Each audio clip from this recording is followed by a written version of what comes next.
शाम जब सूरज आसमान को नारंगी और बैंगनी रंगों से रंग रहा था, अचानक उसकी झोपड़ी के दरवाजे पर हल्की सी दस्तक हुई। कई हफ्तों बाद उसने यह आवाज सुनी थी। दरवाजा खोलने पर उसने देखा एक बूढ़ी औरत लकड़ी के सहारे खड़ी थी। उसका चेहरा झुर्रियों से भरा था, आंखों में थकान और लंबी यात्रा का दर्द साफ दिखाई दे रहा था।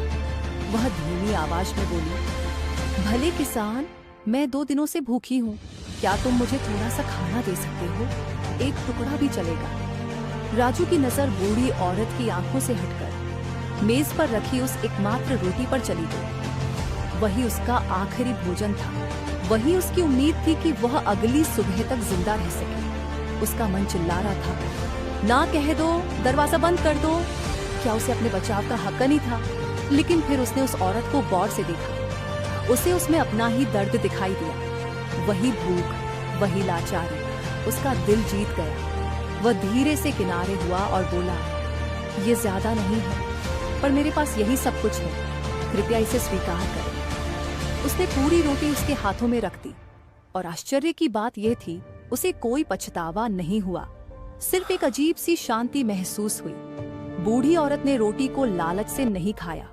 उसने बहुत छोटा सा टुकड़ा तोड़ा, खाया और बाकी को अपने वस्त्र में लपेट लिया। फिर उसकी आवाज अचानक मजबूत और प्रभावशाली हो गई, तुम्हारा हृदय बहुत अच्छा है किसान। तुमने तब दिया जब तुम्हारे पास कुछ भी नहीं था। तुमने निराशा की धरती में दया का बीज बोया है।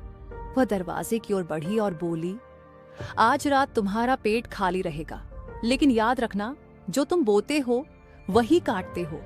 कल तुम्हारे खेत उतनी ही समृद्ध फसल देंगे जितनी समृद्धि तुम्हारे दिल में है।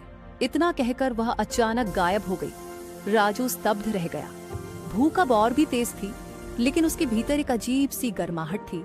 उसने जो सही समझा वही किया और वह शांति से सो गया।